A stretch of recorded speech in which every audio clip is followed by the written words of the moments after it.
Welcome back. This is Daybreak, and thanks for staying with us. Professor Lukwea Tuole is with us, Dr. Danvas Makori, Professor Peter Kagwanja, Sheila Olang, and Dr. Duncan Ojwang. Ladies and gentlemen, thanks for your time. Prof, on you, before I come to Dr. Ojwang, ideally the point of this generational shift in which you have pointed it out as the clash of generations. Yes. How will it end, perhaps, the very glaring problem at our electioneering time of ethnicity? Well, the first time I put that concept on the table, the crash of generations, I think was 2005 and 2002, and I was studying Mungiki.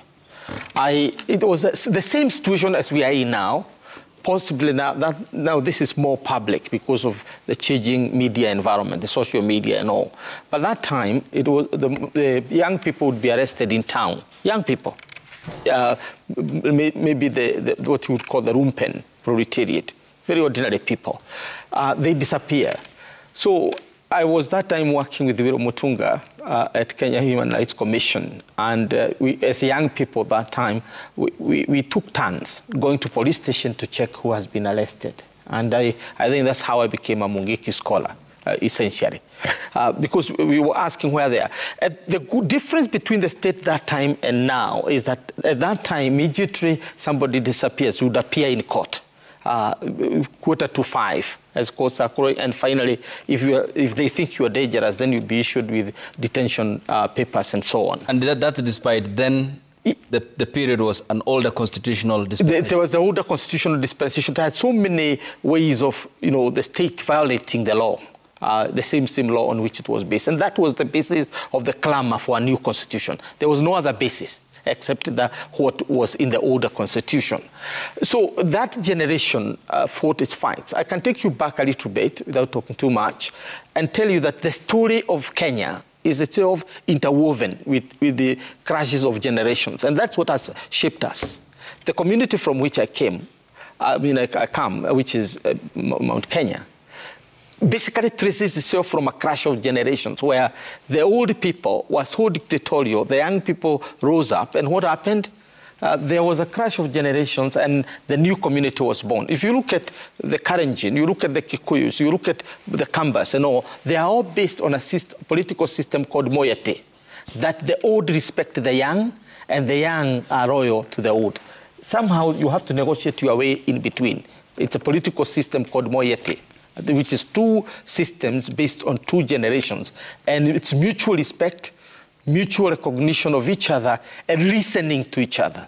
The problem we have today, which is taking us back to that kind of a discourse, is that the older generation, which is about 5% of our population, is not listening to the majority of our population, which is about, if you look at 35 years, and people at that 5 years, they are almost 80%, almost.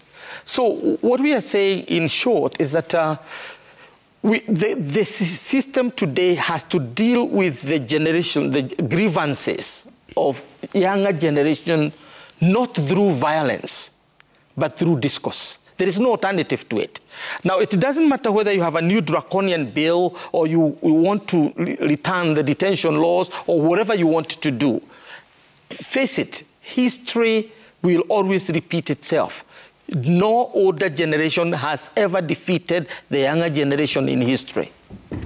Check all your books. No older generation has ever defeated the younger generation. Why? Because if you defeat the younger generation, you have defeated yourself. These are your children. What are you telling us? You are fighting, you are giving birth to children so that you kill them? So that you finish them? And what future are you giving us? Okay. So this is the philosophical question when we come to the crash of generations, that the crash of generation has to be ended through negotiations, through peaceful means, and through legal means, not the criminal means. And the moment the state resorts to criminality, then we have the problem that your friend Frantz Fanon was talking about.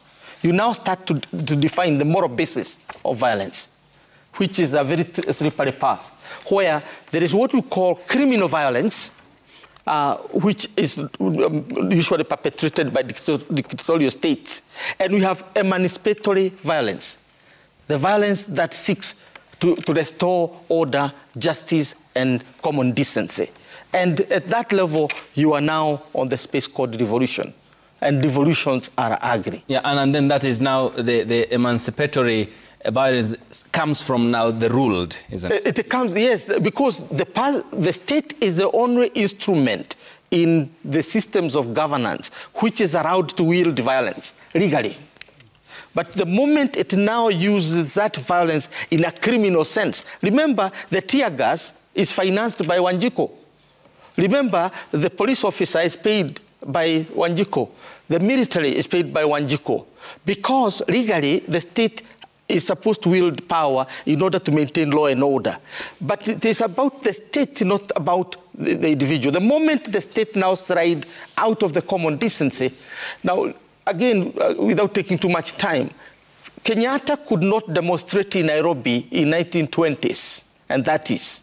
So he went to demonstrate in Hyde Park in London. All the people paid for him to go by ship so that he can be waking up every morning to tell the Queen at Hyde Park in London that there are people in Kenya who are oppressed by the white people, okay. You are subject. You see, this is where, and the moment Kenyatta failed, what did you get? Mau Mau. Okay. Prof. Short, I'll come to you. Yes, Dr. I'll come to you, Dr. Danvas. Yes. Right. You know, however much we talk of liberty, there is no liberty without law. Yep. And law does not limit liberty. Law is what establishes and entrenches liberty.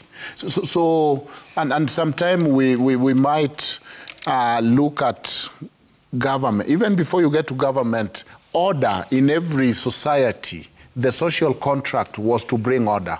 Whether we elect our president, or we have no president, or we have chief, whether it's in a village where somebody painted their camel or donkey black, and somebody agreed to paint it red. And so the issue of law and order has become almost same side of the same coin. So that as we talk of picketing, we must differentiate it from riot. And that is basic. And we have 15 years of the 2010 Constitution to look at and to say, what is the reality on the ground? Do we have a right to picketing? Yes. To what extent is this sometimes subsumed by riots? And we cannot live on this side of history after 15 years in the utopian world where we are talking of ideal situation, yet we know that there is some time a place where somebody has blocked the highway, for example. That cannot be picketing. People cannot move. Pregnant women cannot get to the hospital. Somebody has blocked government offices for the whole day. So those who want those services cannot get there. There must be an order to say that those who have grievances or who are picketing can occupy at this time or on this side, and the rest can also access the services. The destruction of property. Not everyone who goes there. And I was saying, I was differentiating the 3-4 layers of people who get there. So we cannot still talk of utopian condition that the Constitution gave, yet in reality we have seen some difficulties. We have seen people delayed to get to the airport because the roads are blocked. And therefore, it behooves us to come with legislation. And this is the danger, because a lay person will read the Constitution like Shakespeare book. There is some underlying principle. And that is why people go to law school for 4-6 years, so that you cannot just read and say, it's written here. There is some underlying principle, because at the heart of law is that there must be balance, proportionality, even the law of war. When people go to war, there is distinguish between civilian and non-civilian, civilian property and non-civilian property, do not hurt the wounded, do not whatever. There is no sport that can be not guided by law. And that is why sometimes this clarification and zoning is not to limit the liberty, but to expand it, but in a way that is orderly. Okay. Dr. Danvas, ideally then, let's get this soundbite from the former Interior CS before you respond. And this is what he told my colleague Sam yesterday night on the Explainer program. We didn't take time to find out what happened. Yet, if we had had an inquest, it would have given an opportunity to the Gen Z and the young people to express themselves, to put forward the issues of concern, and it would have provided an opportunity for their parents and other people, civic organizations, faith-based organizations, and other players in society to express themselves. You know, when dialogue, when a conversation is going on in the country, chances are that you are likely to move the same direction, carry the country with you, or carry the people with you as you move forward. But when things happen the way they're happening now, those whose responsibility it is to convene and take decisions behave like nothing has happened. Everything is, you know, business as usual. Right. While on the other hand, the same issues that are being raised every day are not being addressed. So I'm saying, can we have a point of engagement, you know, where, and the civic leaders have called this, the Conference of Catholic Bishops has called this. Everyone is saying, look, why can't we have a framework of engagement where expression can be done by our Gen Z? Danvers, we cannot ignore the voices of young Kenyans and what they are raising. Yep. You know, if you look at 2007-2008, the Agenda 4, addressing long-term issues, because the political crisis was a trigger, yeah? There were structural issues, the real drivers of conflict that pushed the country to the brink of civil war. High inequality, poverty, high youth unemployment, institutional reforms, which some of them have, legal reforms, and the issue of land. How many of those issues have been addressed today, 3 regimes later? Actually, even worse. Yeah? We have a higher youth unemployment. We have higher inequality. Look at the Gini index then, now. I think it's even getting worse. Yeah? We've not addressed those drivers, true drivers, that they are actually articulating today. And my concern is, it's easy to talk about the here and now. And that's what we are, even in this conversation today, we are talking about the protest, but that's not really the issue. It's when you go to the doctor, and the doctor tells you, oh, you have a headache, and they focus on the headache, not why you're having a headache in the first place. So the prescription has to be based on the correct diagnosis of the problem. And the reality is, number one, there is absolutely no quick fix to the crisis we are facing right now. And the youth are, you know what the youth want, and we cannot put them, they're not homogeneous. The young people are not homogeneous in this country. And I want to put labels upon them. And it's unfortunate when we put labels and describe them, and we don't really understand them. If you take time to study them and understand what they want, apart from what they generally want is an opportunity to live a decent life. Unfortunately, in the history of our country, and just give me 1 minute just to put it this way. Yes. In 1980, late 80s, early 90s, we had the onset of a population bulge. Our birth rate was extremely high, 4.9, I think, by the 89 census. Other countries in Asia, when they saw that, they started investing in social programs. We, under the IMF and the World Bank, remember structural reforms in the 90s, cut all these programs. We said, well, the IMF, and even last year, the crisis was precipitated by the IMF prescription saying you have to do this. Now, we, Prof, and this panel here, they studied during the days of boom. And university then and now is 2 different worlds altogether. The quality of education is extremely low. Now, guess what? Instead of investing in when we saw the population surge, we cut all these social programs. We never invested in anything particular, whether it's agriculture, whether it's education. And guess what? In the 90s now, when these Gen Zs were being born, and they came of age now, instead of investing in their future like Malaysia and Singapore, we absolutely cut everything out. Now, come now. Do you know KNBS data, 2019? Yeah. Do you know the population of people who have gone to university? People will be shocked. It's less than 10%. 90% of Kenyans have only secondary education. And what they do have is this phone. So we have people who are not exposed, not grounded, with a phone, with a trail to the world, with high expectations, with serious economic crisis, And of course, we'll have a problem. So that's what I'm saying. We need to address those specific structural issues and the real complex issues that we face as a country, and have that dialogue and conversation. Then we can address, because these are economic issues. It's a fiscal issue. Okay. It's a monetary policy issue. We need to address those issues so we can actually fix our country. Okay. This is not just for politics. We need to address structural issues of our country. I'll come to Sheila. Yes, Prof, you had a point. Yeah, I'll agree with my colleague here that the country is full of counterfeit academics, and this is a thing that has happened since the 80s, when actual academics were exiled, jailed, detained, and so on, and we produced a whole slew of counterfeit academics who continue to inform public discourse, and this is sad. And you know, we just have to contend with what we have. The second thing I have to say is that, and this is in response to what Dr. Ojwang said, the Constitution is not written by lawyers and is not written for lawyers. Mm-hmm. The Constitution is written by we, the people, and it is written for we, the people. And therefore, lawyers go to school to understand what we, the people, write and what we, the people, want. And therefore, we, the people, can speak to the Constitution, can speak to the rights that we give to ourselves. And that should never be forgotten. The third thing that I would like to say is that Kenya is founded on a very shaky foundation of lies, absolute and complete lies. We have a lie that Jomo Kenyatta was a revolutionary and was the leader of Mau Mau. He was not. Jomo Kenyatta denounced the Mau Mau.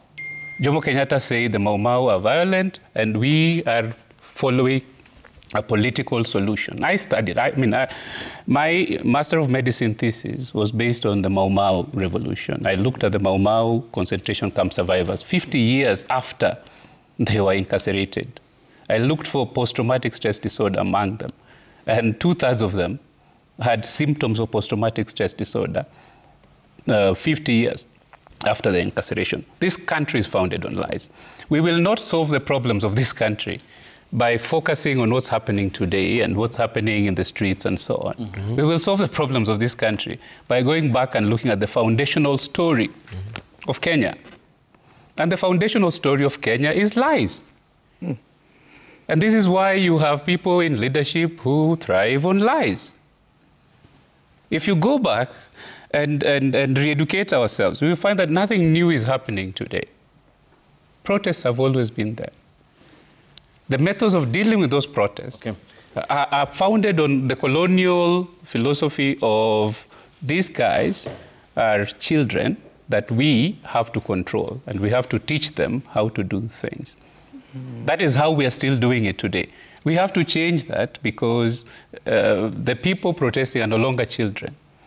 And the narrative that we weave when we keep saying that these kids, is a dangerous narrative because it doesn't give people the opportunity to express themselves in a way that we can address their problems. Finally, I would say we worry about the people picketing in front of Parliament. We worry about that. The people elected that Parliament. The people have a right to stand before that Parliament and tell them, you guys are not representing us anymore. They have a right to do that. What Parliament needs to do is to reimagine their existence in an environment that protests against them. Instead of creating new systems to stop people from protesting against them, they have to reimagine their existence in an environment that protests against them. The executive must reimagine its existence in an environment where people constantly protest against them. The judiciary must reimagine its existence in an environment where people protest against them. So I think this is the problem that we are facing today, that the state, largely REIT, is using colonial mechanisms to try and deal with modern problems, and it will not work. And Sheila, coming to you, Prof, you'll respond to that. Sheila, coming to you, Professor Lukoye points at black colonization in the aftermath of the end of colonization. And as of course, what's your expectation then of a political class today that is largely a byproduct of Kanuism? I mean, if you look at the president, stalwart YK92 member, an MP in 1997, stood with Uhuru Kenyatta at the height when everyone deserted him, then became a cabinet minister in the Grand Coalition government, opposed the new constitution, became the first deputy president and now president, and the Kanu oligarchy, the byproduct around a constitutional order. Do you have any hopes that they understand what you guys are raising and the needed democratic credentials that should govern the Kenyan polity today? My own father actually was a minister in the KANU regime. He was a member of KANU, and so when I look at them now, I can understand because I lived with somebody who was in the KANU regime. However, I think the difference was that in life, my dad was willing to adapt and change as things were moving by, and that's what I would always encourage this regime. You cannot apply the same tactics that worked then now, and you're applying it to us who never understood what the KANU regime was. Like I said, I went through school at the Kibaki era, and so that's what I understand, if you ask me. And I remember very vividly a lot of stories that were being told at the time about economic prosperity, about how it was easy to get access to credit. A lot of small businesses were began at the time. And what is going on is that unless we have proper leadership that is willing to come to the table and say, hey, I'm coming from a different place than you are. Hey, this is the way I see things, and this is the way you see things. Now, how do we come together and we coexist? Because we must coexist. And again, this is not a small population. This is not a few goons here and there and a few youths here and there. This is 70% or even more of this country. So if you cannot listen to 70% or even more of this country, then where are we heading? And the tactics that are being used clearly are not effective. 1 year later, last year, during the same time, that's when we were in the streets getting tear gassed and injuring ourselves. Now again this year, literally on the same date, we're back on the streets again, meaning that there's a miscommunication that is going on. What is needed right now with the political class is that they need to understand that the general public is feeling alienated from them. And because they're put in positions of leadership, they're the ones to call the house to order and say, this is the way I see things. This is why I'm doing what I'm doing.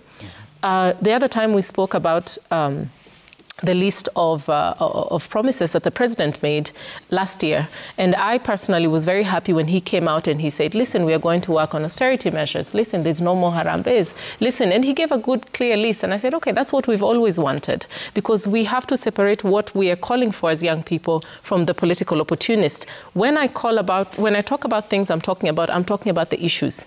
And I don't believe replacing, President Ruto with Prof here or Sheila here is going to be the magic pill. That is not it for me. I am talking about the issues. So when you come and you say, okay, guys, just calm down. This is the things that we're going to do. And then a few months later, what do we see? We see back to, monies being given in harambes. Mm-hmm. And we have a big population of this country that all they have is a phone. They do not have economic empowerment. Systemic economic empowerment is what we are advocating for. And things like that. So what needs to happen for us is very simple. We need to go back to the drawing board. There is no politics without economics. Okay. When I went to school and I wanted to do just economics, I was told you have to do political economy. Because there's no politics without the economics. The policies you have will affect the economics, and the economics you have will affect the policies. So when we studied modern day economics, we do political economy. Why? Because you have to ensure that the political class is well versed, is well prepared to handle and tackle the issue of economics. Young people, we want jobs, and no, we don't want you to go with a brown envelope and give us a job. My mother was telling me they used to walk around with a brown envelope and get jobs. That's not what we're doing. We have a very, very highly educated population, and we are risking getting this population becoming disillusioned. Okay. Give them jobs. Invest in IT. Invest in research and development. These will give us and by the way, these examples exist. You look at India, look at the Philippines. How are they able to absorb the youth? So that the youth then there got some sense of employment. They have been able to create big IT hubs, business processing units. We can do that here. Why are we not focusing on those kinds of solutions? Yeah, and Prof, the major 5 pillars of what the president said at the height of last year's Gen Z-led demonstrations were never met. Having advisors in government, he increased them to 20, nearly his cabinet. Compensation for families of victims who are felled by police bullet never happened. Expenditure is set out as an increment of over 600 million under this financial law, which started yesterday. Harambes, he ended up even dishing more, 20 million during one church service. Is this the typical birthmark of a state that still is bedeviled and is gripped by KANU policies? If you look at what they do, for example, regarding these empowerment programs where Kenyans are collected in a weekday and then the deputy president leads that charge of empowerment programs, not through policies, but through dishing handouts. I think you are right in many respects regarding that. And I think what we are doing, both as government and the public, is burying our heads in the sand.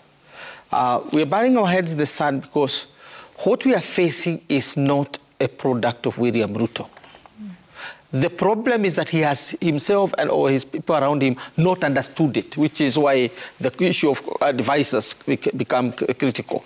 We are talking about a youth purge.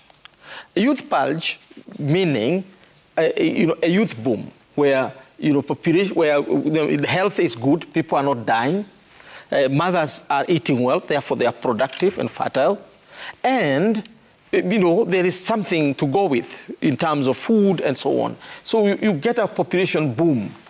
And that boom is supposed to be a dividend. It's supposed, if you invest in it well, you become a China. If you invest in it well, you have this bottomless market where others come to buy and sell in your country and you become a superpower. But now what we have done is to squander our opportunity as a country. And how have we squandered it? Kibaki tried and focused on infrastructure to open up the country. And two, he invested in human capital, basically educating people so that they can get jobs here and anywhere. They are marketable. Basically, value addition on humans. Now, the next leadership was supposed to invest in value addition of our products, so that we are able to fetch more in the marketplace. And at the same time, to open spaces, jobs for the young people. Because coffee in 1960 is not coffee in 2025. If you have no value addition, then you cannot absorb the youth generation that have risen up. So what we need as a country today is basically to go back to the drawing board and admit, all of us, that we have failed. And we have failed the young generation because we were supposed to prepare for them. We were supposed to create space for them to be absorbed in the economy. Today, 1 million young people are leaving school every day, but nobody has a plan. So when you talk about advisors, I don't know what you're talking about, because there is advice and misadvice. That's one category, but there is also the capacity to absorb advice. So I am not sure, if I don't want to listen to Dr. Ojwang, it doesn't matter how wise he is as an advisor to advise me. I'm incapable of consuming Ojwang's advice. That's a problem.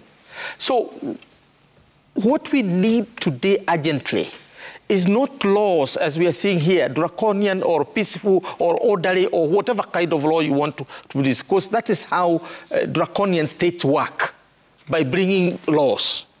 What we need is the kind of debate we had about the Constitution. We need a national convention on what we need to do with our youth boom. Our youth boom is now beginning to become our demise. Because if we cannot absorb the young people we are, and look at some of the policies that are coming as advice to the government that export labor. Who want your young people who have not seen? It's as absurd as it can come. So we are dealing with a problem which, first and foremost, we have not invested in understanding. Two, we knew, many of us knew this problem was there, and we talked about it. Okay. The UN people have talked about it. They have published books and reports on youth purge. And here we are with 80% of our population not knowing where to go, including the ones who are coming. Okay. You see? So it doesn't matter about the advisors. It just requires enlightened leadership now to know bullets will not do. Yes, stop. Will not help the issue of the youth bulge. Strong laws will not help the youth bulge. Not even abductions and disappearances will help the youth bulge. You'll have to find an office. You'll have to find a farm. You'll have to find an industry. You'll have to find a shop for these young people so that they can leave the streets. And Dr. Ojwang, how has the awarding of incompetence at the expense of political expediency led to this particular problem? Well,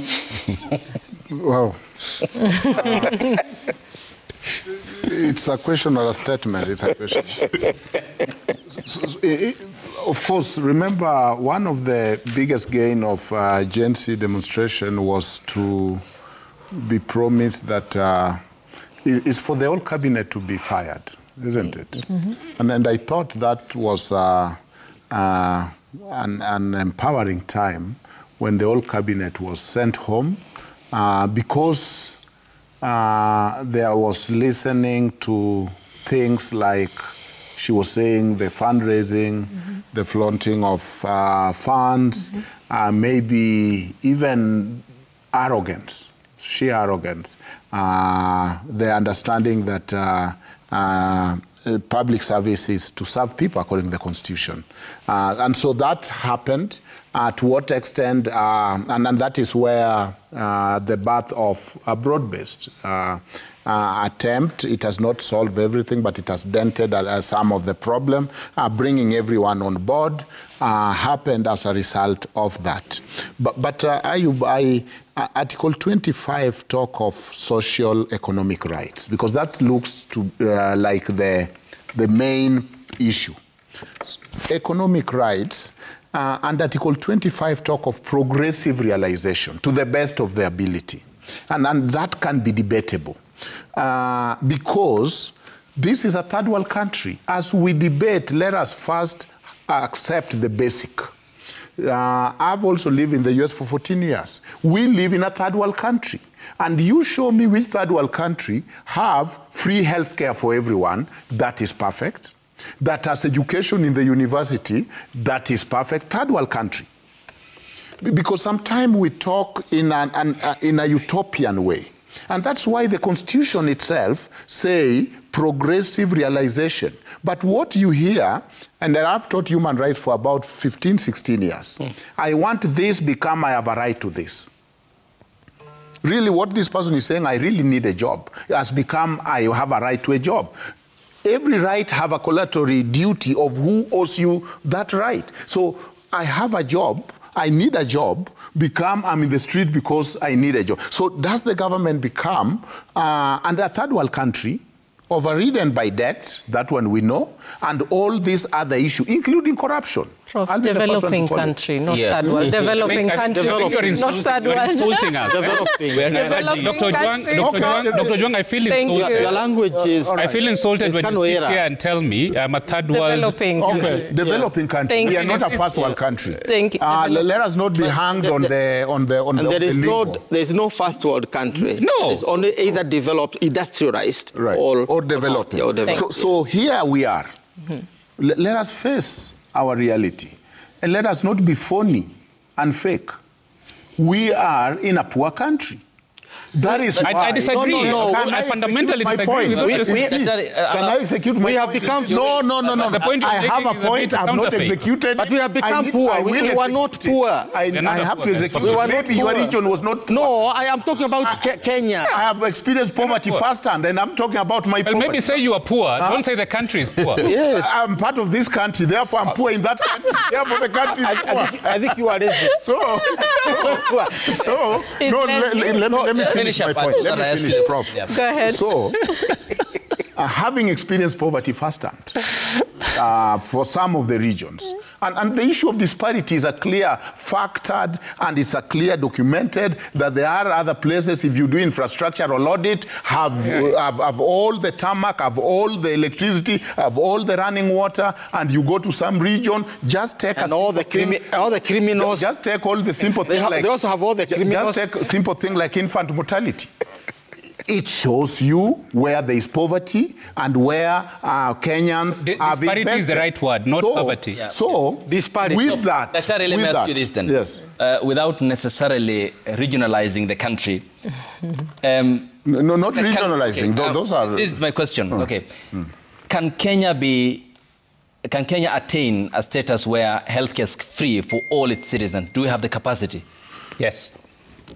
To the extent, and that is a very good question, because we are dealing with economic rights. Because it's in the Constitution. America can certainly not be our measure. It can't be. Certainly. Surely can we then, I mean, you have taught in Kenya. But even America doesn't have free health care. Yeah, I mean, Even America doesn't. Americans go to India too. America has one of the worst health systems, developed one. And the most expensive one, too. And it isn't a social welfare state either. Cuba has the best. Right. So the point is then... the sobering reality, I got your question. Yeah. I got your question. And this is the point I'm trying to make.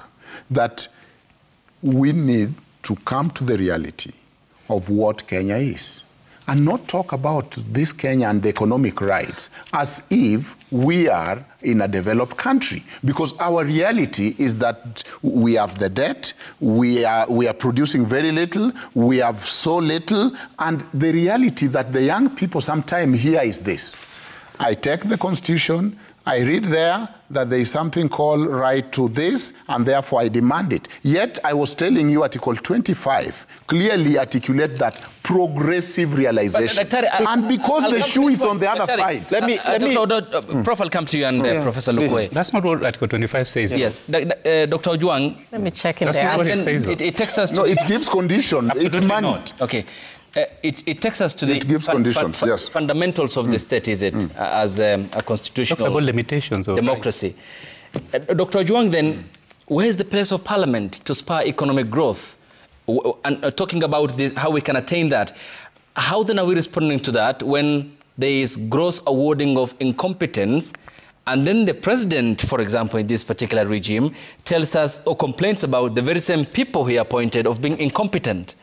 Why not award competency, then focus on spurring our economic growth?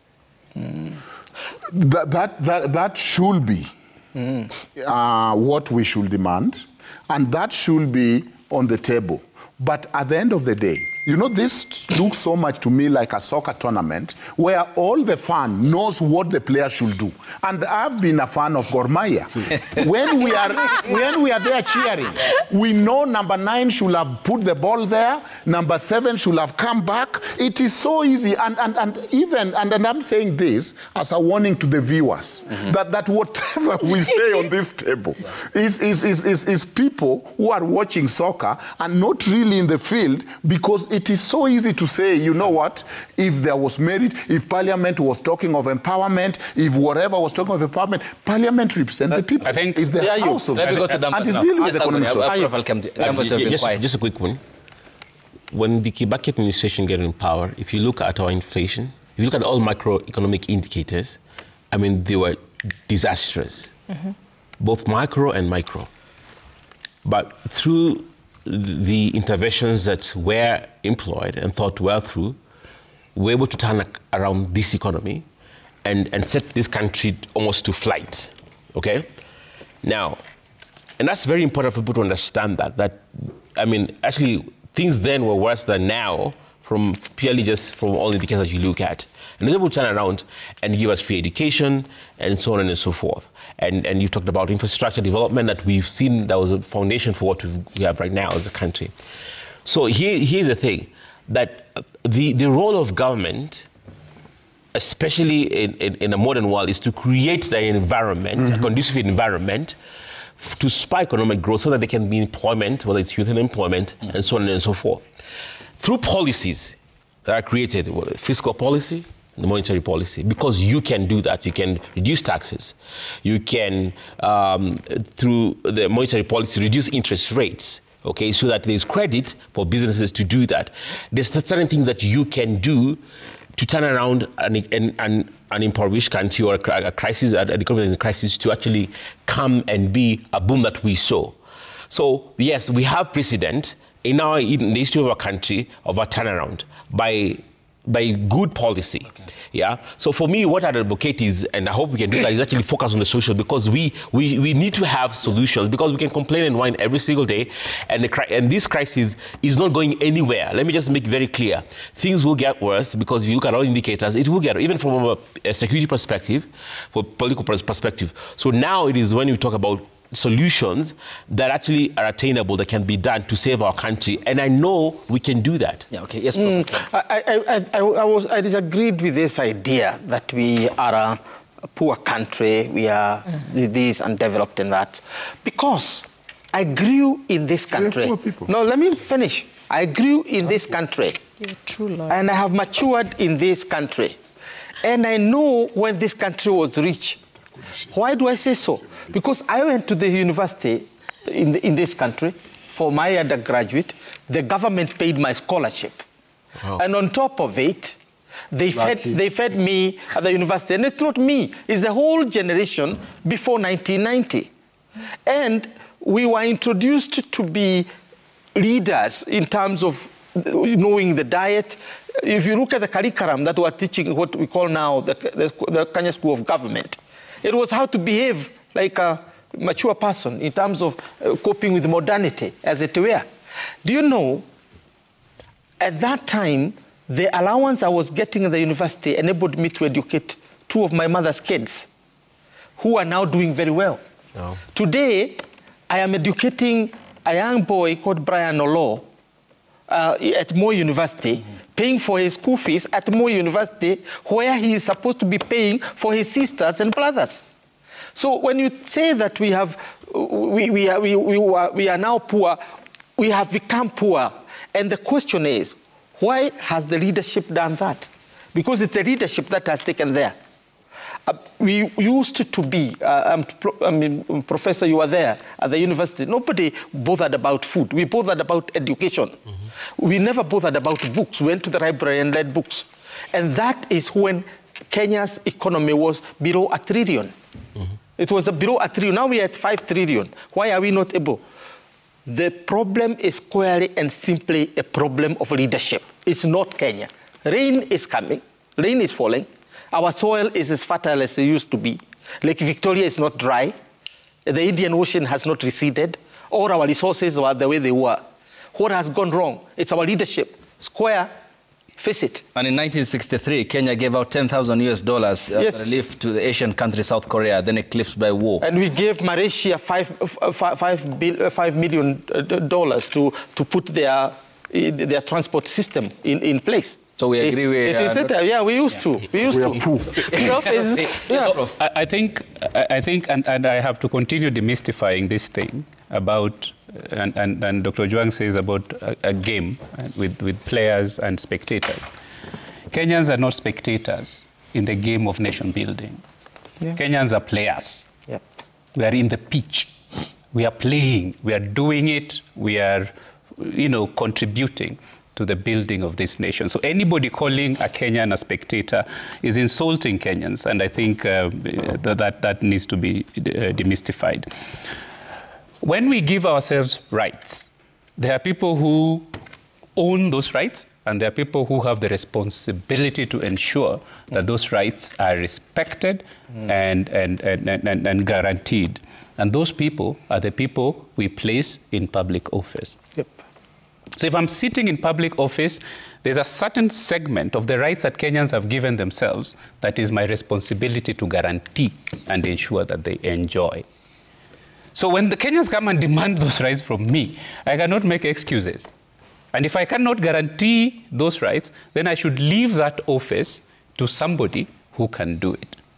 And I think this needs to be ingrained in our minds. In Kenya, we have reached a space where a public office holder feels like it is their right to hold public office. And that's absolute nonsense. It is not your right to be a member of parliament. It's not your right to be a minister. It's not your right to be the president. It's a privilege that is given to you by the people to guarantee the rights that they have given themselves. And so when I go out there and demand my rights, you do not make excuses. You do not call me a spectator. I am playing the game that I wrote into the Constitution.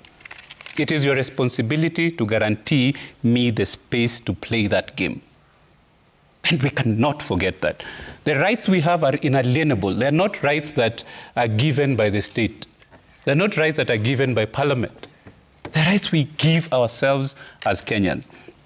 And so the final thing that I'll say about this is, we're behaving like a historical creatures. We're not paying heed to where we're coming from.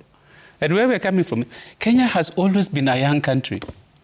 In fact, we are older today than we were in 1963. We used to die at 30. We used to die at 40. Today we are dying at 50, we're dying at 60 on average. Kenya has always been a young country. The leaders at independence were young people. In their 30s. At that time. Why? We are behaving like a historical creature, like we've just dropped from the sky and we do not know what has happened in this country before. So let us not be surprised by the fact that the priorities of this country have always been dictated by the needs of our young people. Education, health, security, infrastructure. Those have always been the needs of the young people of this country, and those are the foundations of the things that we have always said we want done right. And if you do those things right, then everybody benefits. If you do those things wrong, the country goes to the dogs. Yes, Ayub, I think just to reiterate, it is our responsibility here and now to be very solution-oriented. This is not a poverty contest, Daktari. Absolutely. Which is our job today, to be solution-oriented, because we can sit here and lament, and if we're not coming up with the solutions of how we're going to move forward, then we're wasting time. What we are saying today is very simple. You have not been put in leadership because the rest of us are children of a lesser God. We give you the mandate, we ask you for accountability, we ask you for leadership. And what we are going through now is a simple leadership crisis management situation. And what we are calling for is you need to step up to the plate. Step up to the plate. We have a country that we need to make sure is alive in the next 20, 30 years. I've always said this before. We are going to be here, if God permits, in the next 20, 30 years. A lot of them who are sitting there won't be, just because that's the way biology works. So that's the way the world works. So my responsibility as a young person today, as I sit here, is not to look back and say, it could be worse, at least we're better off. That's not my job here. My job is to say, what are the foundations that you're putting in place to make sure that my children, and the future generations to come will have a sustainable Kenya. And we do this because we love Kenya. We do this because we're not going anywhere. A lot of us, like me included, yes, I went and I studied and I did all those things abroad, but today you ask me to leave Kenya, I'm not going anywhere. I don't want a job abroad. I don't want that. I want those jobs right here in Kenya because we're not going anywhere. So can we please focus and become solution-oriented? This is not a blame game. This is not the time to start pointing here and there. This is the time to roll up our sleeves and say, hey, how do we fix this? Because I keep insisting on this. Over 70%, if you understand mathematics, take a pie, cut 70% of it, is out in the streets. No matter what you do, no matter how many guns you bring, you will not be able to deal with 70% of it. Symbolically, not physically. Okay. Prof. Over 70% is what we are discussing today. That is us. We are over 70%. We, the people, over 70%. So if you don't set up the pace and the foundation for we, the people. Who are in the street? We, the people. Streets or not otherwise. They're in the streets. It's true. When I say the streets, we are in the streets, literally we're in the streets because we don't have jobs to do. We're in the streets because of protests. We're in the streets because we don't have, most of us are educated. We don't have jobs. Most of us are idle. We have our phones.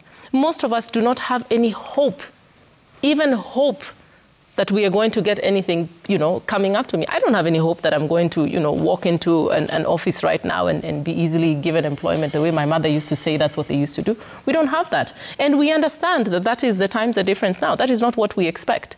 However, what we expect is we expect a good plan in place. We are not going to be spectators in determining our own futures.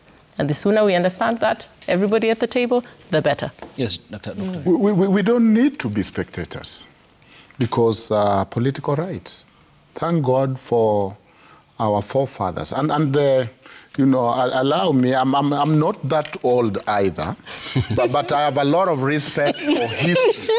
You are young, Doctor. Yeah, I think you are young. Yeah, and I have a lot of respect for history because we are talking as if Kenya was born yesterday. We have put people in graves for some of the region we come from for the same struggle. So there's nothing novel that is being done now, though I acknowledge and I know that this country have moved this far through protest. Actually, it is mandamano. The changes have come through with or without the law. People have been ahead of the law and have done things that sometimes are even illegal, but have moved us towards a better country. That is our history. Eternal vigilance, we have moved that far. But if you look at even those who did Saba Saba, it is important for this generation, and maybe I'm talking as a teacher, or maybe an old broken record, but for this generation to understand that there were those who they stand on their shoulder, they fought for political rights. Saba Saba was about multi-party and all that. Now there is multi-party. Now somebody can organize a party. Now somebody can vote. And the people that we are easily calling maybe useless or whatever, were voted. And for these people who are awake or awoke to know that they can easily contest, not to say I don't want to, yet they have the 1,000 solution to contest for these seats, compete for them, and be elected. That is in the Constitution, political right. So let us eat the whole cake. Let us not just say, I'm going to take the corner of picketing, and I'm going to be on the street and simply say, I'm going to push this, but I don't vote. Very, very, very few young people vote. Mm-hmm. I don't organize a political party. I want to go to the traditional party and say, sisi kama vijana, yet you can organize a political party. Yes, let's be real. You can run for these positions. But they don't have to. Always respect. Just remember they don't. But if you forfeit your right, then you must accept. They're not forfeiting their right. No, they just don't have to. If you have a right to eat and you don't eat, you'll die. Yes, so you don't have to eat. But if you don't eat, you will die. Which then you cannot have 55 million presidents. No. You cannot have 55 million presidents. But understand, my point is this, that each Kenyan have an equal right to contest for an MP.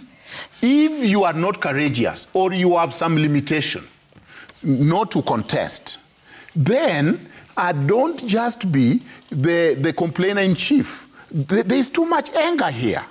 There's too much anger here. Can you characterize how much know they can run, they can win, they can govern, because I will want to see young people govern this country. But this is not what happened just about to you? protests. Yeah. This is I can't recognize Ojwang in you anymore. No, but you know, the anger is precipitated. I don't know. I cannot recognize Ojwang. What is the precipitation point of the anger talked about? I think it's also important. It's also important, Daktari. When I sit at the table here, please don't minimize the conversation to picketing and protest. Yes. That's just one of the very small thing that we're having here. Yeah. What I'm trying to say, as a young person, maybe I'm the only one here representing us, or maybe there's more of us. Well, I am. What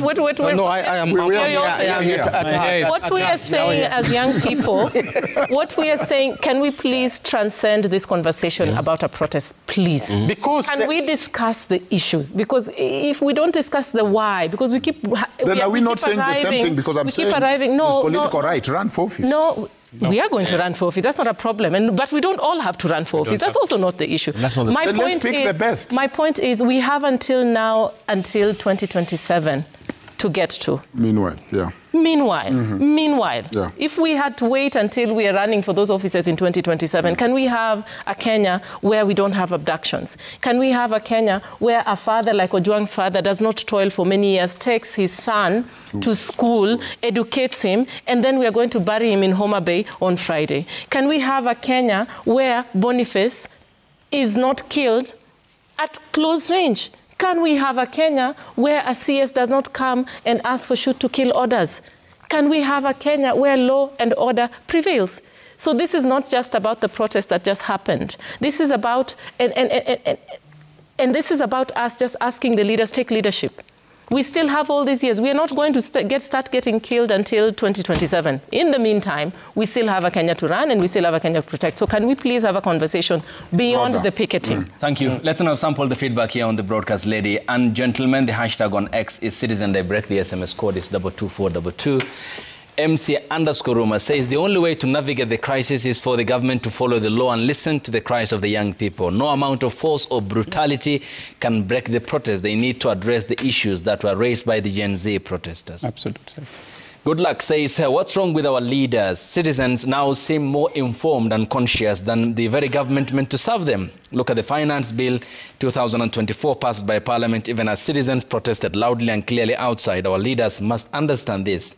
They have failed to offer real solutions to one of the most informed and educated generations in our history. Shame.